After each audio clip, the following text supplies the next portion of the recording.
This morning we're going to continue to walk through Numbers 8, and hopefully we'll make it to Numbers 10.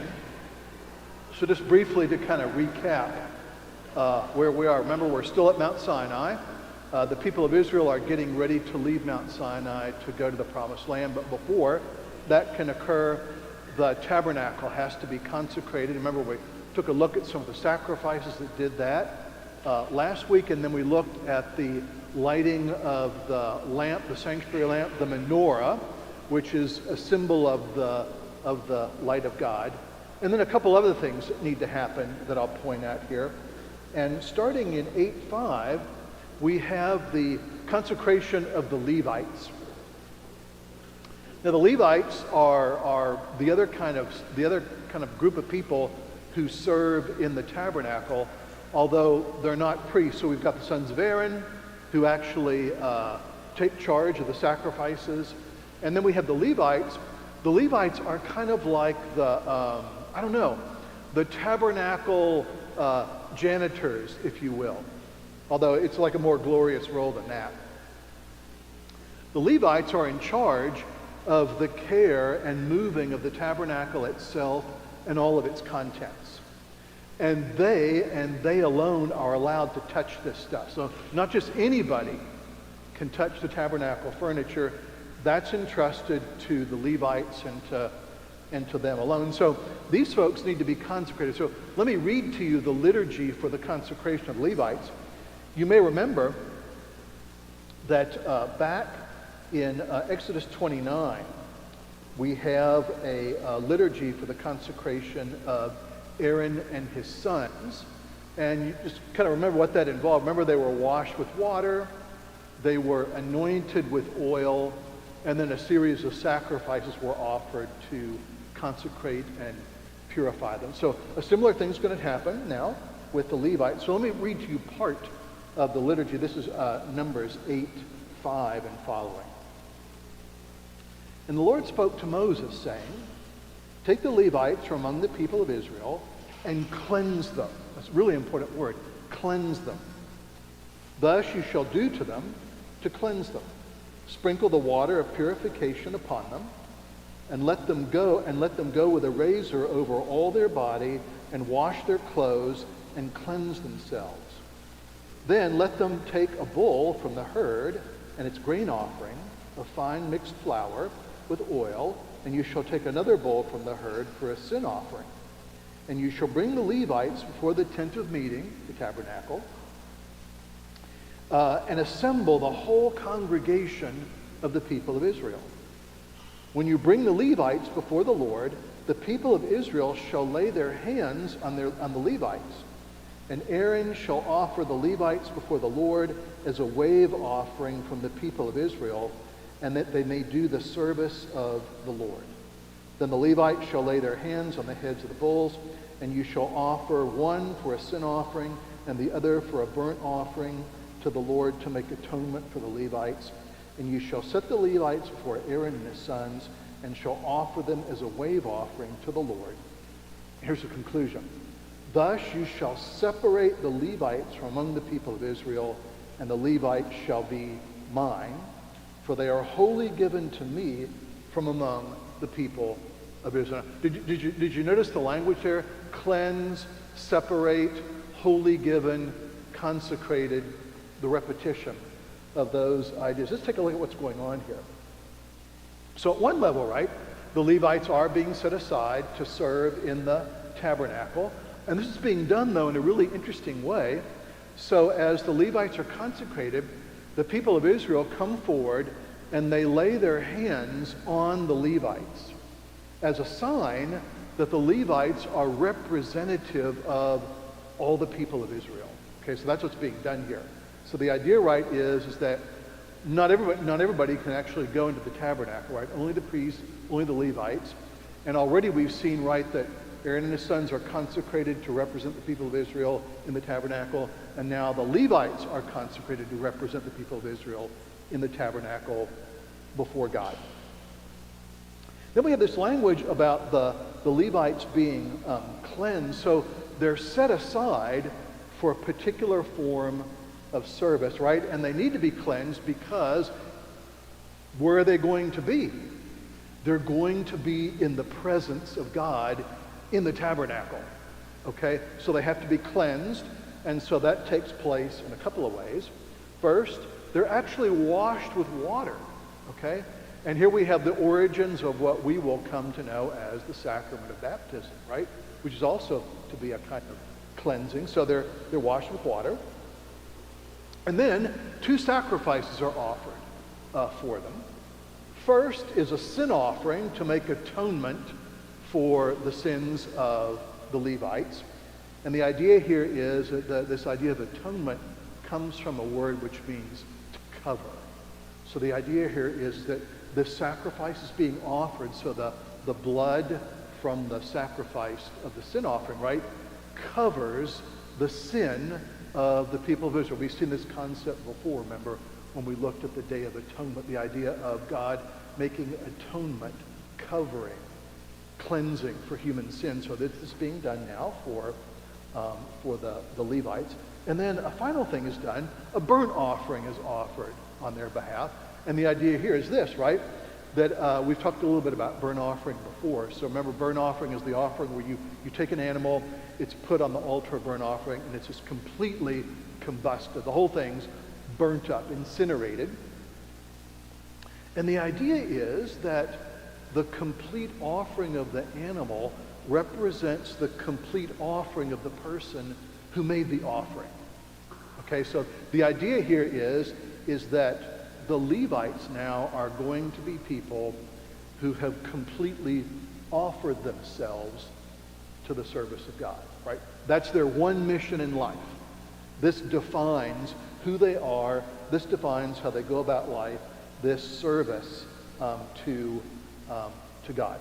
And once again, I think one of the things we're seeing here is something really important, right? That one of the things the people of Israel are kind of to notice here is that the service of the Levites, they're being consecrated to God, kind of reminds the people of Israel of their mission and their consecration to the service of God. Okay, that is, it's kind of like God knows that people are sinful and distracted, and they often like go off path and go, off mission and that sort of thing. And so God's like building things into the life of the people of Israel to kind of like remind them of their mission. So every time the people of Israel see one of Aaron and his sons who are consecrated to the service of God, they're supposed to think, oh my gosh, wait a minute, all of us have been consecrated to the service of God. And every time they see a Levite, right, they're saying, oh my gosh, all of us have been consecrated to the service of God. So they're being like reminded over and over and over of their mission and their purpose. Now, one of the things we would want to do here, and we can only do this briefly because of time, is this idea of consecration and cleansing is going to surface in a really important way later on in the New Testament. I'm going to read to you part of it. This is John 17. This is from Jesus' high priestly prayer. So Jesus is praying for the disciples, and here's part of what he prays for them. This is John 17, 15 and following. I do not ask that you take them out of the world, but that you keep them from the evil one. They are not of the world, just as I am not of the world. And now here it is, sanctify, or you could also say consecrate. Consecrate them in the truth. Your word is truth. And you sent me into the world, so I have sent them into the world. And for their sake I consecrate myself, that they may be sanctified or consecrated in truth. Here's what Jesus is doing here. In effect, Jesus is sort of like portraying himself as the combination of the sin offering and the burnt offering that consecrated the Levites to the service of God. Now he's the sin offering and the burnt offering who's going to consecrate, sanctify the disciples to the service of God. Okay, so this idea of consecration now is continuing on in the New Testament, and of course that's obviously going to apply to the rest of us as well. It's this notion of being like set aside for for the service of God and then separated. So the Levites now are wholly set aside to serve God, and the people of Israel are going to be reminded of their vocation, that they've also been set aside for the service of God. Now, the other thing that we want to take a quick look at here, this is in Numbers 9. This is the celebration of the Passover. So you may remember that we saw the Passover back in Exodus 12 and 13. We get 2 whole chapters describing it. Passover is absolutely central to the life of Israel. And so notice here, one of the final things that happens as the people of Israel get ready to leave Mount Sinai, Tabernacle's up, priesthood's operative, Levites are operative, Tabernacle's operative, all the furniture in the tabernacle is ready to go. And now, in effect, the second to the last thing that happens is God has the people of Israel celebrate the Passover. So let me read part of this to you, then I'm going to refer back to the account of the Passover in Exodus. And once again, it's really important to take note here of 9:1 and the repetition of, and the Lord spoke to Moses. So it's really important to remember, right? All this stuff is being done not because, Moses had sort of got together a committee and they said, okay, what would be some really great things to do as we leave Mount Sinai? Right? Well, what should we be doing? We'll create a subcommittee to study that, and we'll figure it out. Rather, all of this is being dictated by God. And the Lord spoke to Moses and said, do this. And the Lord spoke to Moses and said, do that. So here's another thing. And the Lord spoke to Moses saying, this applies to the Levite. And the Lord spoke to Moses in the wilderness of Sinai in the first month of the second year that they had come out of the land of Egypt, saying, let the people of Israel keep the Passover at its appointed time. On the 14th day of this month at twilight, you shall keep it at its appointed time, according to all its statutes and all its rules, you shall keep it. And then we get an abbreviated set of instructions. And then an issue comes up, as these things always do. So we have a group of people who have just touched a dead body, rendering them unclean. And the question comes up, right? Can an unclean person celebrate Passover? Okay, this is kind of like what we would kind of consider today, kind of like constitutional law, right? It says this is the Constitution, but this has just happened. Can this be done or can it not be done? So that's what's come up here. And Moses takes the case to God, and God says, well, yes, if someone has touched a dead body, they can in fact celebrate the Passover. And then this: they shall eat it with unleavened bread and bitter herbs. They shall leave none of it until the morning, nor break any of its bones. According to all the statutes of the Passover, they shall keep it. But if anyone who is clean is not, and is not on a journey, fails to keep the Passover, that person shall be cut off from his people, because he did not bring the Lord's offering at its appointed time. That man shall bear his sin. And if a stranger sojourns among you, and who would keep the Passover according to the Lord, according to the statute of the Passover, and according to its rule, so shall he do. So a number of important things are going on here. First, you may remember that back in Exodus 12, we were told that the statute for keeping the Passover was a statute forever. That is, the book of Exodus envisions Passover being kept for all time. And the idea, in effect, developed in Judaism that the Passover would be kept until the coming of the Messiah.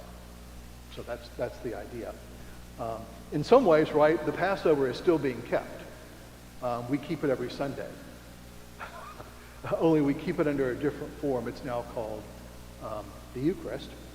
But you may remember, right, there's that moment, right, where we say, Christ our Passover has been sacrificed for us, therefore let us keep the feast. So the Passover is still being kept. But a couple things about the Passover that's really important. So So the Passover has kind of different layers of meaning, and we want to kind of notice what they are. So meaning, layer number one, right, is to remind the people of Israel of what happened in Egypt. So the idea here is that they're to eat the Passover with unleavened bread, that is, remembering, right, that they left Egypt so quickly that the bread that was made that day didn't have time to rise. Okay, so Passover bread is unleavened bread.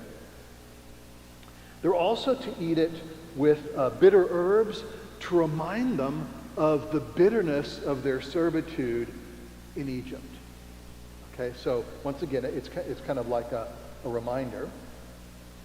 And so in some ways, right, the purpose of Passover is to sort of remind the people of Israel what they were delivered from, and also, and this is kind of like the second layer of meaning, it's also to remind them of the fact that their deliverance was gracious, right? It wasn't that the people of Israel deserved to be set free from Egypt, right? From a sort of an objective standpoint, right? They deserved to be left exactly where they were. as we'll soon see, right? When the first thing that happens on the journey to the promised land is they start complaining about all kinds of things, but more about that later. So they're being reminded of the graciousness of God in freeing them from Egypt. And there's also, I want to read to part of the Passover statute back in Exodus 12.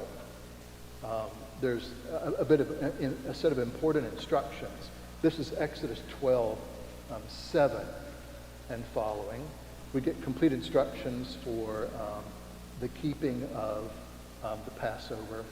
And here's part of it. This is Exodus 12, 11 and following. In this manner you shall eat it with your belt fastened, your sandals on your feet, and your staff in your hand, and you shall eat it in haste. You have to eat the Passover quickly, because you're about to be set free from Egypt, right? So that's the idea. It is, and this is important, it is the Lord's Passover. Really important. The Passover doesn't belong to the people of Israel. It belongs to God. And God allows them to keep it. And this is important for what I'll say later about it. And then this. For I will pass through the land of Egypt that night, and I will strike all the firstborn of the land of Egypt, both man and beast, and on the gods of Egypt I will execute judgment. I am the Lord. And then there's a bit of advice here in Exodus 12:26. Moses kind of knew something about children because he knew that as the family's celebrating Passover, someone, some child was going to say, "Why do we have to do this?" And here's the answer that you're supposed to give.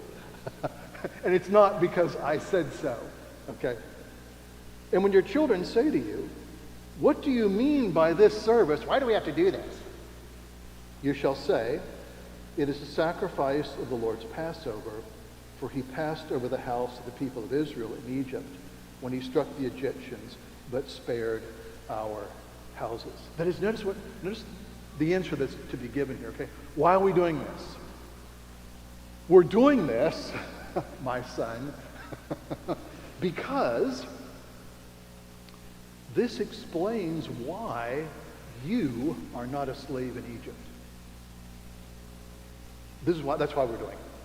Because the Lord brought us out of Egypt with an outstretched hand and a mighty arm. He delivered us from slavery in Egypt, and that's why we're keeping the Passover. So Passover here is extremely important. Notice here that if someone fails to keep the Passover, guess what happens to them?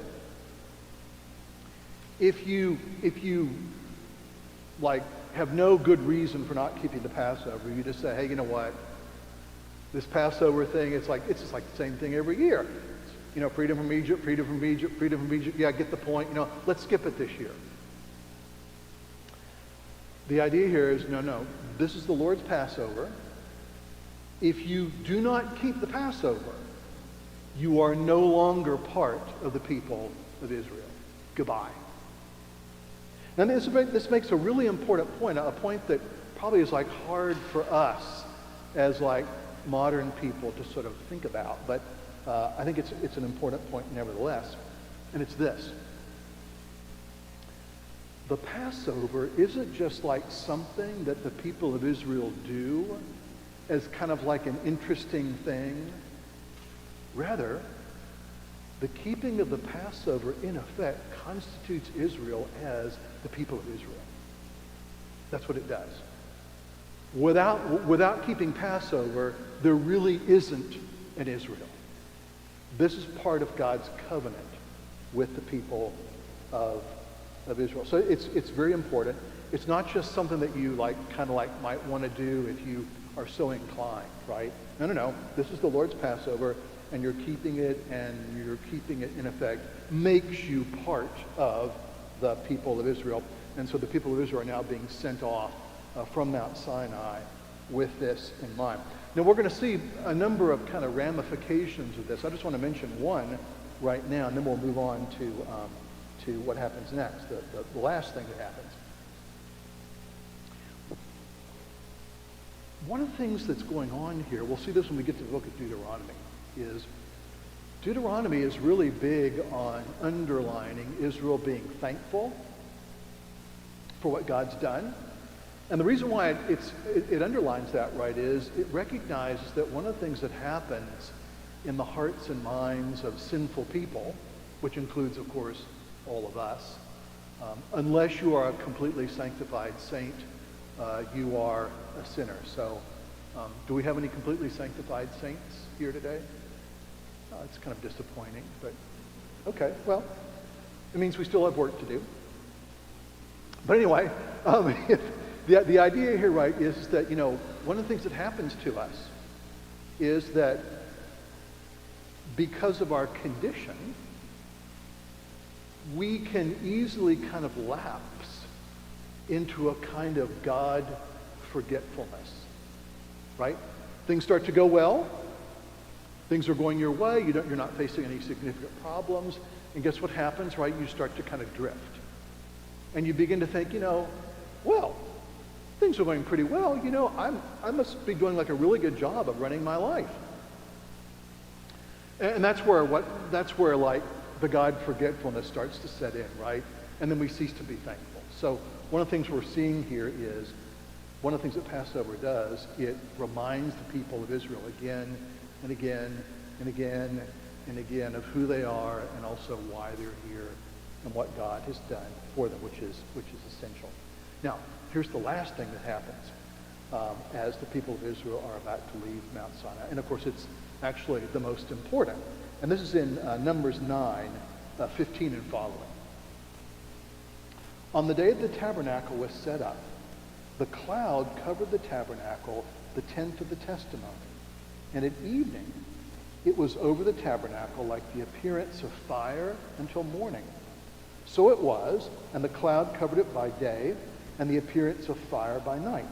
And whenever the cloud lifted from over the tent, after that the people of Israel set out. And in the place where the cloud settled down, there the people of Israel camped. At the command of the Lord, the people of Israel set out, and at the command of the Lord, they camped. So, really important thing going on here. Tabernacle set up, all its furniture's in place, priests, Levites, menorah lit, everything's ready to go, and now finally the most important thing happens, and that is the presence of God, signified by the cloud. This is the cloud of the divine glory, appears over the tabernacle. And when it comes time for the people of Israel to leave, God literally leads the people away from Mount Sinai. And so by day, it's the cloud of the divine glory, and by night, it's the pillar of fire. Okay, so notice what happens here. As the people of Israel now set out for the promised land, it's not that God is somehow kind of vaguely spiritually with them in some interesting hyper-spiritual way or something like that. No. God's presence is literally leading the people of Israel to the promised land. The journey to the promised land literally is a journey with God. And this is an important point to make, because what's going to happen, right, is that rather quickly, the people of Israel are going to basically forget that God's with them. And once that happens, right, they start to complain, they start to get afraid, they start bickering and fighting among one another, all kinds of kind of like really bad things happen, even though God's actually literally with them, okay, walking with them to the promised land. One final thing, and that is, the last thing that happens here is that God has the priests make these 2 trumpets, and they're important too, because they do 3 things. First, the blowing of the trumpets call the people of Israel together. And you'll see this phrase, the whole congregation of the people of Israel. And I think I made a point, I think 2 Sundays ago, that this word congregation in the Old Testament gets rendered in the New Testament as our translated word church.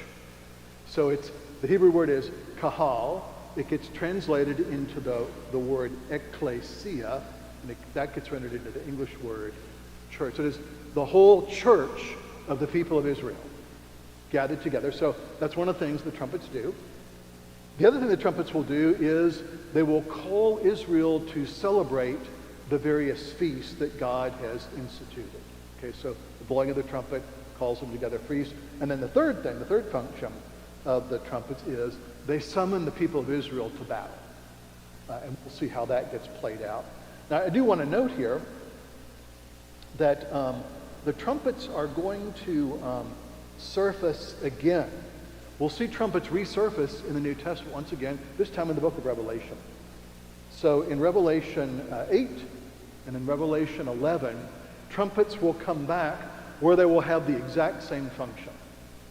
They will call to battle, but they will also announce victory, and that's what actually the trumpet blowing in Revelation 11, 15, 19 does. The last trumpet that's blown kind of announces the final victory with these words. The kingdom of the world has become the kingdom of our Lord and of his Christ, and he shall reign forever and ever. That's the last trumpet, announcing the victory of God. So here we have the trumpets all in place now. They've got very specific functions, but we'll see that they return literally at the kind of like the end of the story, where they'll have similar functions. Now, all this is ready to go, and the people of Israel are ready to make a journey. So we'll start that journey not next Sunday, because we only have one service at 10 o'clock, as we all know, but Sunday after that. And what we'll want to do is this. We'll want to read the story of Israel's journey to the promised land against the backdrop that Christians have read it. And that is, Christianity has read the story of the journey to the promised land as in effect a kind of like a symbol of the whole Christian life. The Christian life is a pilgrimage with God toward the promised land. Unless you don't know, right?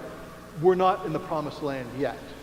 Okay, just want to make sure we're all aware of that. So the idea here is the story that's told in the book of Numbers is the story of the journey of God's people with him through all kinds of trials and temptations, moving to the promised land. And the question that kind of hangs over the story, right, is, do God's people trust him? And we'll find out that the answer to that question is kind of, sort of, almost, just about, maybe.